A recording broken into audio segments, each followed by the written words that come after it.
उस गांव में एक गरीब किसान परिवार रहता था, जिसमें एक पति पत्नी रहते थे।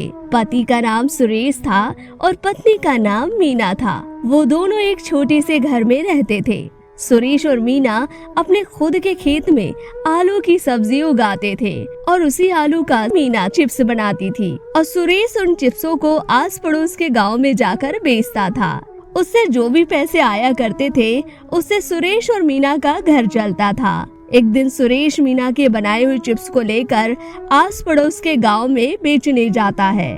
आलू के चिप्स ले लो, आलू के चिप्स, घर के बनाए हुए ताजा ताजा आलू के चिप्स, सेहतमंद भी और स्वादिष्ट भी। आइए बाबू आइए, एक चिप्स के पैकेट का सिर्फ 5 रुपया। आइए आइए जल्दी आइए। आसपास से गुजरते लोगों ने उसके चिप्स खरीदे और धीरे धीरे करके सुरेश ने अपना सारा चिप्स बेच दिया और घर की ओर वापस से बढ़ने लगा। घर जाते हुए रास्ते में सुरेश ने एक दुकान पर अपने जान पहचान के एक आदमी को देखा और उसे देखकर सुरेश सोचता है, एक समय में तो ये मेरा पुराना दोस्त रमेश मेरे साथ चिप्स बेचता था, लेकिन अब देखो ये बड़े दुकान का मालिक बन गया।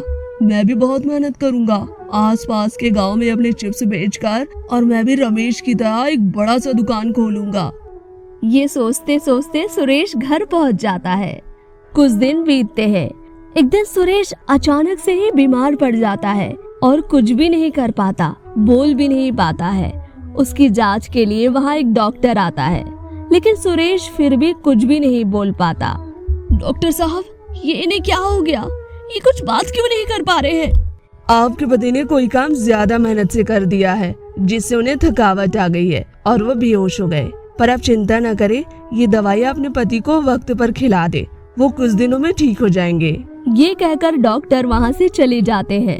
हे भगवान, मेरे पास तो दवाइयाँ खरीदने के लिए भी पैसे नहीं है, अब मैं क्या करूँ? ये कहकर मीना अपने पति सुरेश के बगल पर बैठकर रोने लगती है और अचानक से मीना को एक तरकीब आती है। क्यों ना मैं अपने खेत में जाऊँ और कुछ आलू तोड़कर आसपास के गांव में बेचकर उसी पैसे से अपने पति के लिए दवाइयाँ ले आऊँ। ये सोचकर मीना तुरंत खेत में जाती है और आलू की सब्जी को खोद खोद के निकालने लगती है। मीना ऐसा कर ही रही होती है कि उसका फावड़ा किसी ठोस चीज से टकराता है। अरे, ये कैसी आवाज थी? यह सोचकर मीना अपने हाथों से मिट्टी को हटाने लगती है और उसे वहाँ और आलू दिखते हैं। अरे, यहाँ तो बस आलू है, फिर वो आवाज कैसी? यह सोचकर मीना आलू को मिट्टी से निकालकर अपनी टोकरी में रख देती है और फिर से आलू खोदने लगती है। जैसे ही वो फावड़ा जमीन पर मारती है, उसका फावड़ा फिर से किसी ठोस चीज से टकराता है। अरे, फिर से वही आवाज।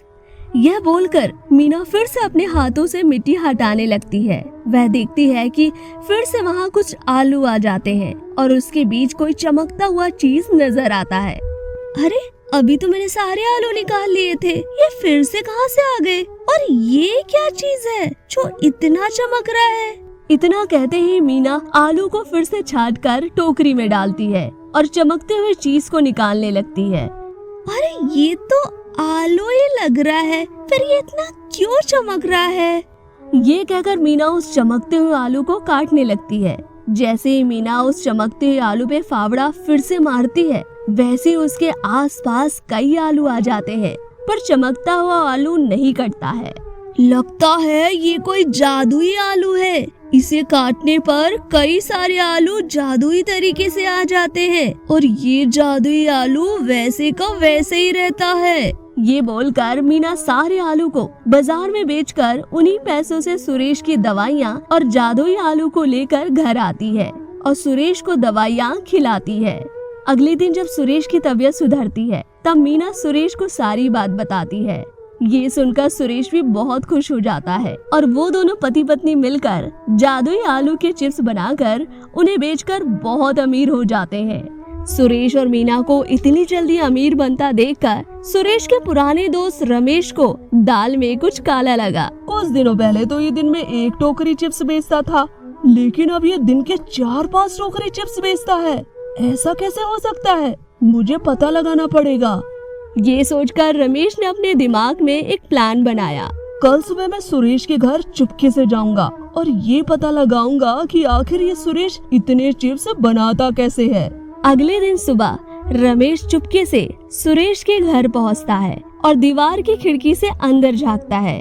वो देखता है कि मीना चिप्स बनाने की तैयारी कर रही है और तभी वह सुरेश जादुई आलू के साथ आता है। मीना, जरा मुझे चाकू देना, मैं जल्दी जल्दी आलू काट देता हूँ। ये सुनकर रमेश को कुछ समझ नहीं आता। मीना सुरेश को चाकू देती है और सुरेश उस चाकू से जादुई आलू को काटने लगता है। उसके ऐसा करते ही कई आलू आ जाते हैं। ये देखकर रमेश को अपनी आंखों पर विश्वास ही नहीं होता। लगता है ये कोई साधारण आलू नहीं बल्कि जादुई आलू है, जो काटने पर कई सारे आलू जादुई तरीके से आ जाते हैं। क्यों ना मैं इस जादुई आलू को चुरा लूं और इस आलू के चिप्स बनाकर अमीर बन जाऊं। ये सोचकर रमेश धीरे से घर के अंदर घुसता है और तेजी से सुरेश के हाथ से जादुई आलू छीनकर भागने लगता है। पर ऐसा करते ही रमेश के हाथों से जादुई आलू गायब हो जाता है। अरे वो आलू कहाँ गया? अभी तो मेरे ही हाथों में था। लगता है कि ये जादुई आलू गायब हो गया। वो हमारे बुरे समय में हमारा सहारा बनकर आया था। उस आलू में जादुई शक्तियाँ थी जो सिर्फ गरीब और जरूरतमंद लोगों के काम आती थी। तुमने उस आलू को चोरी और बुरे इरादे से छुआ, जिससे वो आलू गायब हो गया। ये सुनकर रमेश बहुत दुखी हो गया और वहाँ से चला गया। सुरेश और मीना भी बहुत दुखी हुए। जादुई आलू के रहते ही वो खेती नहीं करते थे और जादुई आलू के गायब होने के बाद वो फिर से गरीब होने लगे। एक दिन सुबह, सुनिए, पहले हम मेहनत करते थे और आलू उगाते थे, जिससे चिप्स बनाकर गांव-गांव में जाकर बेचते थे। जब आपकी तबीयत खराब हो गई तो ऊपर वाले ने हमारी मदद करी और हमें जादुई आलू मिला, जिसके चलते हम अमीर बन गए। लेकिन हमने मेहनत करना छोड़ दिया और हमने खेती करना छोड़ दिया और इसलिए आज हम फिर से गरीब हो गए। तुम सही कह रही हो मीना, हम आलसी बन गए, लेकिन अब हम फिर से मेहनत करेंगे। हम दोनों मिलकर फिर से खेती करेंगे और चिप्स बनाएंगे और अपनी मेहनत से अमीर बनेंगे। ये कहानी हमें ये सीख देती है कि भगवान भी उन्हीं की मदद करता है जो खुद की मदद करते हैं।